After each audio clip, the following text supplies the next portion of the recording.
everyone. I think most people who have at least wanted to sign in or signed in. There were quite a few more people signed up, but we'll let them in as they join the group. And in the interest of time, we'll go ahead and get started. So thank you for joining us this afternoon. I'm Eileen Doherty, and I'm the director of the Colorado Gerontological Society. And our topic this afternoon, as part of our Aging in Place series, is on Proposition HH, which I know is a big issue for many of you. So what does Proposition HH do? Basically, its primary purpose is to reduce property taxes and to retain the excess revenue or the money that is collected over and above the Tabor cap for the state to be able to retain those dollars and to use them for purposes of running state government, as opposed to making that as much available to taxpayers through the Tabor refunds.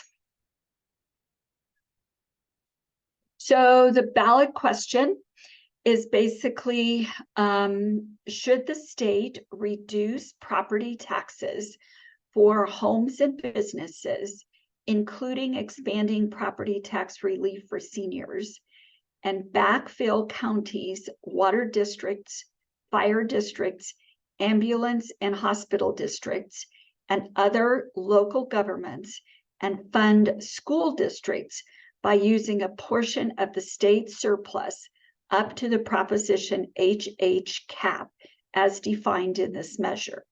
So let's try to break that apart just a little bit. So the beginning of the sentence is, or the question is, reducing property taxes for both homeowners as well as businesses. And in addition to that, they're looking at expanding property tax relief for seniors, which is making the senior homestead exemption portable. And then backfill, meaning that under this proposal, counties will lose some of their revenue because of the reduction in property taxes.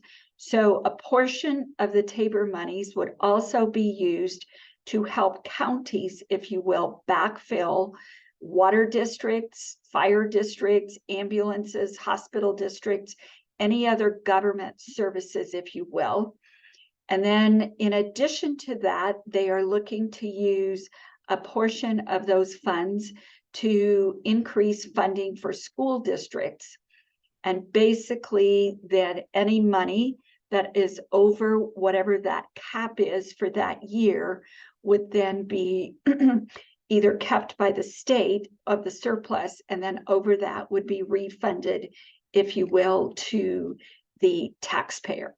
So those are kind of the basic questions, if you will, that this particular initiative is putting on the ballot and is asking for your input. So let's start out and look specifically at what the Blue Book, which is the Legislative Council's analysis of what they say a yes vote would do versus a no vote. So a yes vote basically on Proposition HH will lower property taxes that you owe.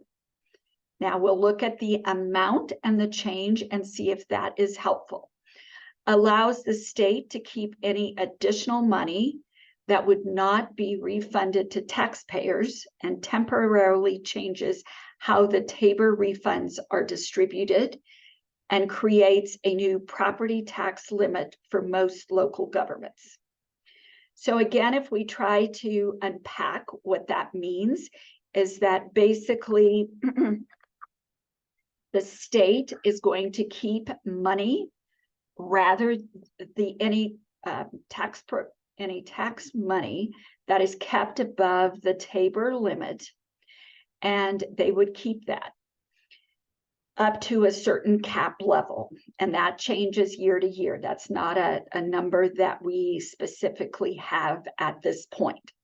Temporarily changing how taxpayer refunds are distributed means that basically for the 23 taxes, which would be basically paid in 24, everybody would get a standard refund. They're looking at approximately $900, rather than if your adjusted gross income is low, you would get a lower amount, and if it's higher, you would get a higher amount, but that's only for 1 year.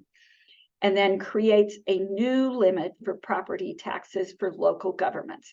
And it does reduce it for 2 years, a small amount, and then it makes it a stable number. If you vote no, then basically the proposition or the current law would continue to stay. The property taxes would stay where they're at. You would continue to get Tabor refunds, and basically the state would then be limited, if you will, on the amount of excess revenue that they could keep. So let's just spend a couple minutes trying to spend some time looking at how are property taxes calculated. So the way that property taxes are calculated is that your house or your home, your farm, your whatever, has value. And those values basically are what determine the property tax bill then. The home is assessed by your county assessor, and they use a variety of variables to determine how much they think your house or your property is worth. So while the market value might say your house is worth $700,000, the county assessor might only think it's worth $600 based on the variables that they use. The second thing then that is used, which is this assessment form, or this assessment of this percentage, and this number is set by the legislature. So basically for 2023 taxes calculated in or paid in 2024, that number will be 6.765% with a $15,000 exemption for the first $15,000 of value of your property. Now, those two numbers are important because there are changes that are being proposed to that. Additionally, then, there is a local mill levy, which is usually set by voters, and it's to help with school districts, fire districts, libraries, or whatever. So I just looked up the mill levy for the city and county of Denver, and that is 7.95.25%. So that's just a random number. It's not random, it's the real number. But if you live in a different county, that number is going to be different. So again, this just recaptures in a little different way. So we have the actual value of your house. Then we have the county assessor that uses their rate, and then that creates the assessed value. And so we've got the actual value times the rate, creating the assessed value. And then we look at the mill levy for your particular area, and we multiply that, and that then gets us to the bottom of this pyramid, in which tells us how much our taxes will be. This is the same graphic, if you will. It just looks at the same information put out by CPR in a little different way. Now, what has gotten us into this fix, if you will, of why are property taxes going up? What are the problems? So there are really two contributing factors at this point in time.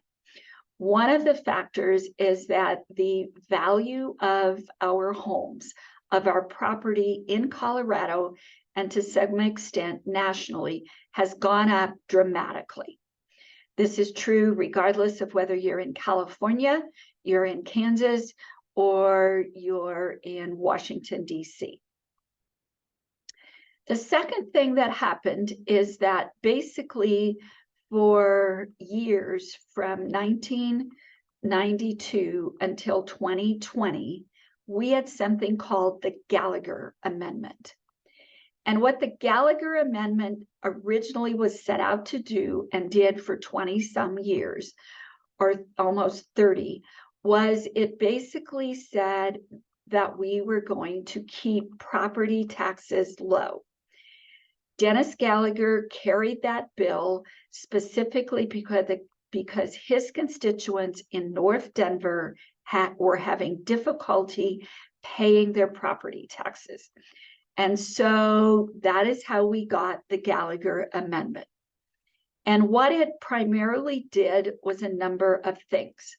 The first thing that it did is it shifted property taxes that were or would be assessed to individual homes to businesses.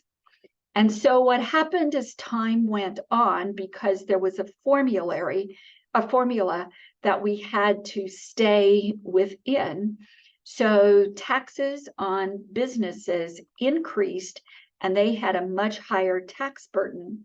But for homeowners, it kept their taxes lower and within their reach for many of them. So in 2020, when this bill or this referendum was passed by the voters, residential homes were taxed at 7.15%. And that was projected to fall to 5.88% in 2021. And at the same time, businesses in 2020 were being taxed at 29%. So that was a pretty significant tax rate, if you will, if you owned a business. Say you had a furniture business, or you had a mail house or whatever, a printing business.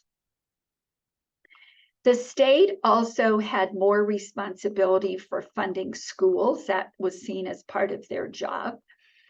But, and so that was a problem. Another problem that was identified with the Gallagher Amendment was that because property taxes were low, many local government services were underfunded.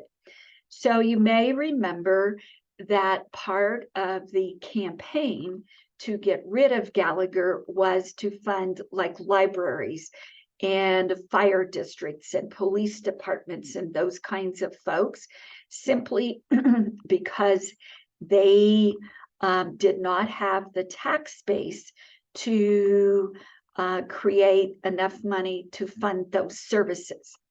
Now, in some municipalities and jurisdictions like Denver, they fund many of those state or those local services through some type of a tax.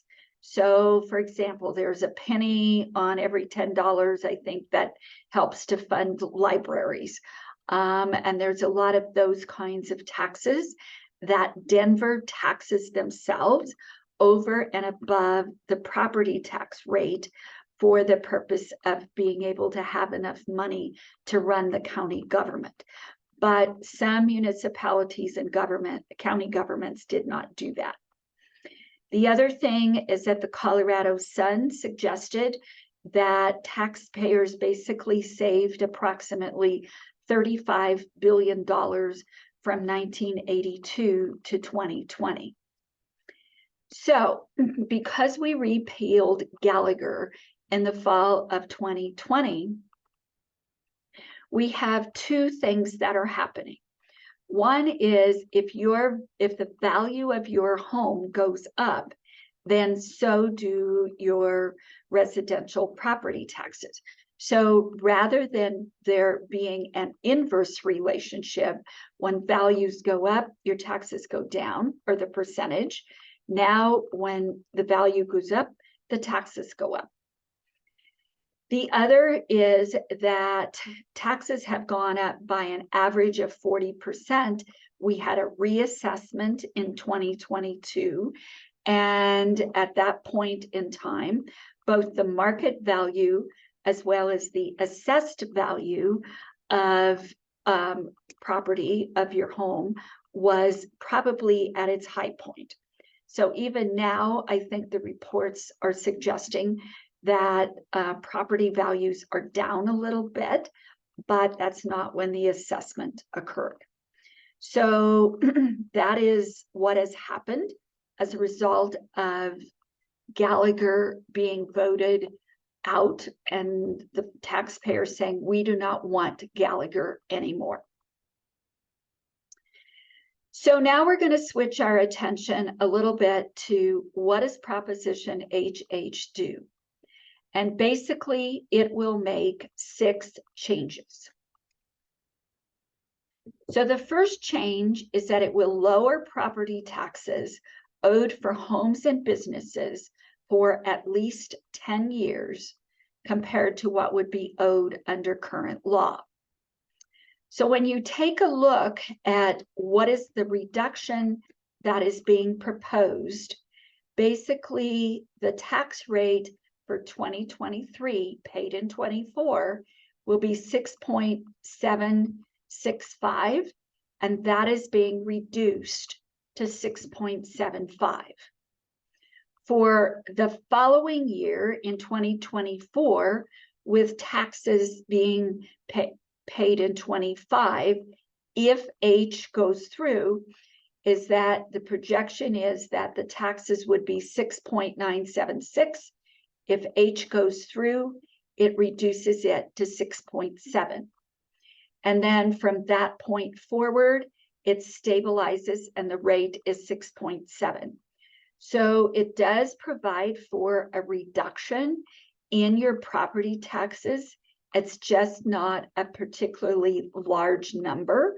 It's a relatively small percentage.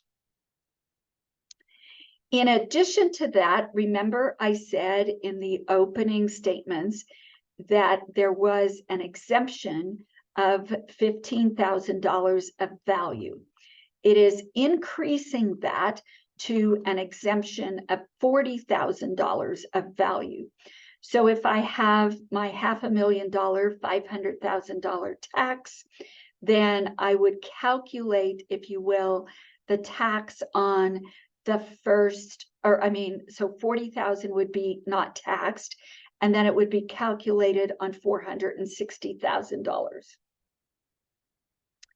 It allows older adults to continue to keep the senior homestead exemption, where basically the first $100,000 of value is exempt from taxes if you've lived in your home for 10 years. And it also makes the senior homestead exemption portable. So what that means is that if you have met the initial threshold that says, I have lived in my house for 10 years and I move, then I no longer have to live in my new house for 10 years. I can continue to get the senior homestead exemption. So that has been something that many senior groups, including the Gerontological Society, have been working with legislators for a number of years. The second change then is it will allow the state to retain money that would otherwise be refunded to taxpayers under the Tabor cap through at least 2032. So the Tabor cap, when that was reached, the state collected an additional $3.6 billion in 22-23. and that was then refunded to, or is being refunded to taxpayers. For the most part, that has been refunded or will be refunded. What Proposition H is suggesting or is planning to do is that it would give taxpayers a refund of $1.6 billion in the 2023-24 tax year, and then $1.7 billion in 24-25. But as the formula changes, then the state would basically keep approximately $2.2 billion per year by 2032. So it shifts, if you will, the money that is collected above the TABOR refund, and instead of giving the TABOR refund back to taxpayers, the state keeps that amount of money. It does not say that there would never be TABOR refunds again. It simply says that the state would keep more of the excess money that is collected because the TABOR refund would be higher. The TABOR cap would be higher, so the TABOR refund would be lower. So change number 3 allows the legislature to retain revenue after 2032 without further voter approval if property tax decreases equivalent to those in the measure are maintained. So if the property tax rates stay at 6.7 as they would be projected, basically the state legislature would continue to keep, if you will, the TABOR refunds without having to go back to the voters. They would just continue to keep those. So the impact of that change is that over time, the amount of money that the state could keep would basically be used for other purposes. And again, this is almost the same as the previous one in that it allows the state, by keeping those dollars up to $2.2 billion, to repurpose them for other purposes rather than refunding them back to the taxpayer. Number 4 then says that the state will use some of that money for education, some of it to reimburse local governments for some of their reduced property tax revenue, and it creates a rental assistance program. So Amendment 23, which was passed by the voters many years ago, attempted, if you will, to force the state legislature to put a certain amount of money every year into the school funding so that the per pupil amount of money that schools had would be at a base level and would increase our per pupil funding to much higher nationally, so we would be on a par with other states. So some of the excess money that would be kept over the of the 2.2 billion or whatever would be used to fund schools. Additionally, if you remember the slide that said they were going to reduce property taxes in 2024 to 6.7 from 6.765, so a very small reduction, but that then would allow monies if local governments lost revenue as a result of that tax deduction, because property taxes are collected by counties. They're not collected by the state, that it would help with funding local governments for police or fire or ambulance or libraries or whatever. And the second part of that, where local governments would lose money, is we take the exemption from 15,000 up to 40,000. So counties again would be losing some revenue, and so it would help to support that. The support, again, according to the Blue Book, appears to be greater, if you will, in rural areas where there are where there's a lower tax base, not as many residents, not as much property taxes paid. In addition to that, as the legislature looked at ways that they could deal with the housing crisis and a lot of people being unhoused or facing eviction, especially since there was all of the support during COVID from the American Rescue Plan. They're also creating a $20 million fund that would go to the Division of Housing for the purpose of rental assistance. Change number 5, and this is for 1 year only. So they would distribute Tabor refunds to taxpayers in equal amounts. So this would be very similar to the $750 that we all got last year in the fall. This would go to approximately $900 for a single person and $1,800 for joint filers, and that's only for 1 year. If this provision doesn't go through, which if HH goes through, it would go through, then basically they would follow for a single filer. So basically you would see a change, if you will, in your refund. So if your adjusted gross income is $50,000 or less, of which approximately 35% of the taxpayers are, under current law, you would get $628.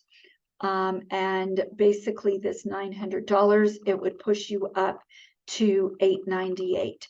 So again, depending on where you sit as a percentage of the taxpayers, under current law, the more money you make, the higher your adjusted gross income, the more money you would get.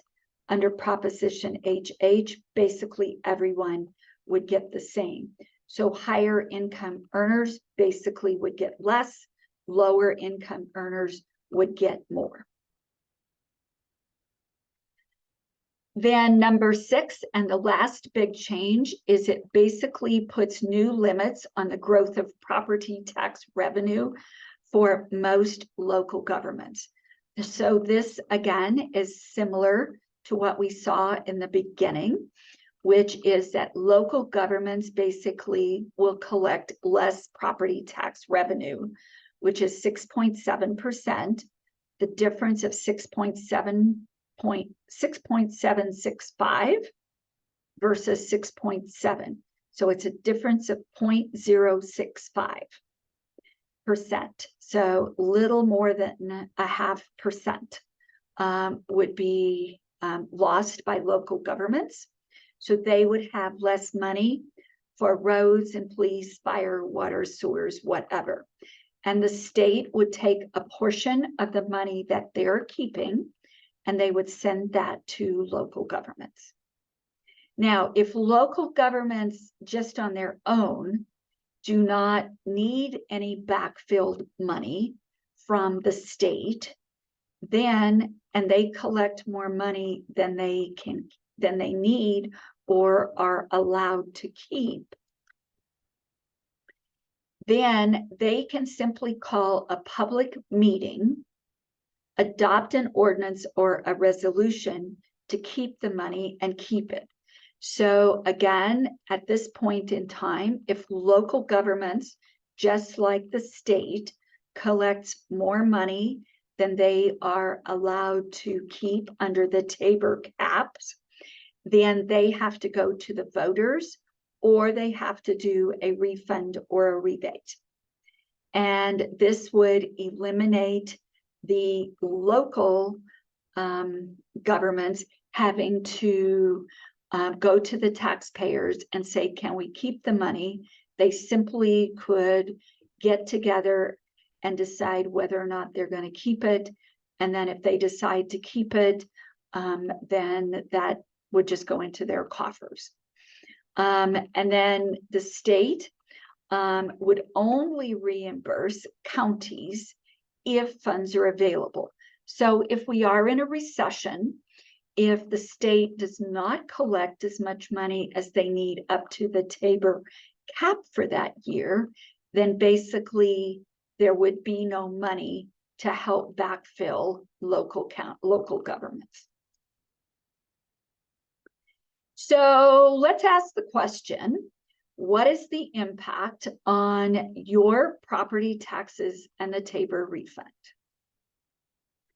So the first thing that's kind of fun, and I did this last night, is you can put your phone on this little QR code, and it takes you to a little tax calculator, and it asks you for your adjusted gross income, asks you for the value of your house, a couple of other questions, and then it gives you an approximate amount of what your taxes would be if HH passes, and if HH does not pass, it gives you that number as well. So it's kind of a little fun thing to do and to see what happens. So when I calculated this particular property, I put in that I had a house of $700,000. I put in the mill levy for the city of Denver.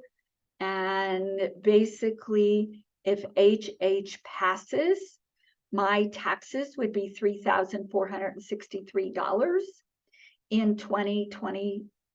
My taxes in 2023, if it passes, which I'll pay in 24. If HH passes, my 24 taxes, which I would pay in 25, would be $3,516. Now, this little calculator tries to suggest that I would pay a level payment every year, but that is only true if the value of my house never increases. If HH doesn't pass, then basically my 23 taxes, which I will pay in 24, would be about $222 difference, or I would pay $3,685 instead of $3,463. And then my property taxes in 24, if HH doesn't pass, is that they would be about $3,800. So the difference of $3,463 and $3,800 then is about $367. So my taxes would go up if Proposition HH does not pass. Okay, if it does pass, then they would go down. But then the other thing to take a look at is what happens to the Tabor refunds in 24 and 25. So you all remember that in the fall of 22, we got $750. Additionally, if your adjusted gross income was around $40,000 or less, you got an additional $153 when you filed your 22 taxes in 23. If Proposition HH passes, then in 23 only, which would be next spring, you would get $900, that $898. However, then Legislative Council projects that for 24 and 25, if HH passes and you're a single filer and your adjusted gross income up to $52,000, of which 35% of the taxpayers are in that category, your refund under current law would be $357, and under HH, it would go down to $326. So you would lose about $31. As you can see, when you look at this column, if your adjusted gross income is higher, then basically as you go down here, you get less in your refund. So even under current law, if you are making almost $300,000 a year in adjusted gross income, your refund would be about $1,100, and it would decrease by about $100. So you would get about $1,000. By 2025, they project that again, if your adjusted gross income is under $5,300, under current law, you would get about $336. If HH passes, you would get $269, or you would get about $67 less. So again, as you can see, as we go into the future, your Tabor refunds will decrease. And the last 2 years, this year, and if HH passes, the $900, those were kind of outliers because the state legislature decided in 22 to give everybody a level amount. And they're proposing in HH to give everybody a level amount as well. If not, then you'll get that portion that was in the previous slide. So the Legislative Council and the arguments that they have for Proposition HH is that it does reduce property taxes to 6.7%, relatively small reduction in the first year and a little bit 0.2% the second year. So 0.5% or so, 0.6% the first year, 0.2% then this the next year. It does make local governments whole, meaning that it backfills or any extra money that they lose because of the lower property tax assessment, that the state will use some of that money to help local governments. The projection is that they would use $130 million in 24-25, and in 25-26, they'd use about $70 million. Not really a very large money or amount of money when you look at the fact that we're looking at $2.2 billion, or we collected $3.3 billion more than we needed in this current tax year. The third thing that it does is it makes the senior homestead property tax exemption portable. I don't know, I claim that, or my husband claims that, and our reduction is about $500 per year. So again, just weighing that, and the loss of the Tabor refunds might be something that seniors want to look at, the importance of that. Local taxpayers, the next change is that basically they get to keep whatever money they have in excess revenues. There will be money in Amendment 23 to basically pay for schools, and that'll be money used to do schools rather than for Tabor refunds. They're looking at that to be about $150 million in 24-25, and then about $270 million in 25-26. In 2023, renters would get Tabor refunds. That's the $898. And we would get a fund within the Division of Housing up to $20 million. Probably the first year would be only about $8 million. But we would get then a fund that would have a permanent funding stream for emergency rental assistance. Arguments against Proposition HH is that it basically increases taxes by either reducing or eliminating future refunds, potentially allowing the state budget to grow by 2.2 billion by 2032. So that's a pretty significant increase in state government.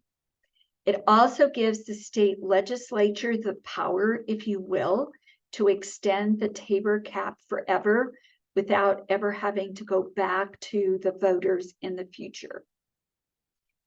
While HH gives some relief to property tax, some property tax relief, basically the loss of the reduction or elimination of Tabor refunds is likely to be greater or more than the property tax savings over time. So again, if that's an important consideration for you, you want to look at the charts around what the difference is in the reduction in your Tabor refund versus the amount of expected property taxes that you would pay based on the value of your home and the 6.7% or whatever it is and the mill levy. Renters would definitely get lower refunds in the future. There are some arguments out there that they would get none, but if homeowners got refunds, then renters would get them as well, because there's no discrimination in the Tabor refund statute that says you have to be a property owner to get refunds. Local communities have to adopt state priorities to get their lost revenue from property taxes. So basically the local communities have to agree, if you will, to certain things in order for them to get the backfill money. There's new revenue limits are placed on local communities consistent with state priorities, rather than having local communities fund their own priorities or their own solutions. And lastly, it increases the administrative burden for homeowners, older adults, county assessors, and new home buyers with a more confusing tax system. So basically, taxes are kind of like Medicare. They're all confusing all the time. And the opponents suggest that it would make it more confusing. And this actually is also the arguments against it from the Blue Book put out by the Colorado Legislative Council. So that concludes my remarks specifically related to Proposition HH. Just take a moment to tell you a little bit about a couple of programs that we offer here at the Society. So we do have grants for vision, hearing, and dental services, as well as for low vision aids like magnifiers or high intensity reading lamps. We are working with individuals who want to be telephone buddies. If you're in Denver, you can be eligible for some short-term mental health counseling. We do advanced care planning services as well. And we do general counseling. And if you're interested, we are delivering 350 holiday baskets on December the 16th.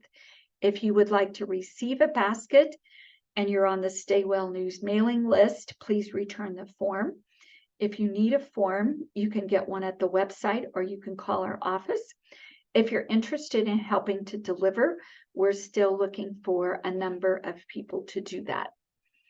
We also offer a number of advocacy and education programs.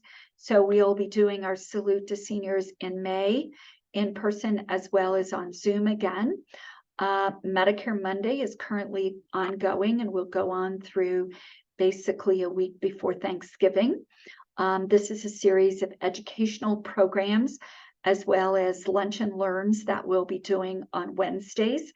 And then some of the programs will be in person and some of them will be on Zoom. Again, you can either ask for a schedule or you can check our website. And our senior resource guidebook will soon be at the printer, hopefully by tomorrow morning.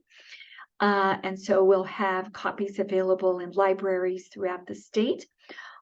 We do a lot of work with public policy, kind of like what we just did, as well as consumer and professional training.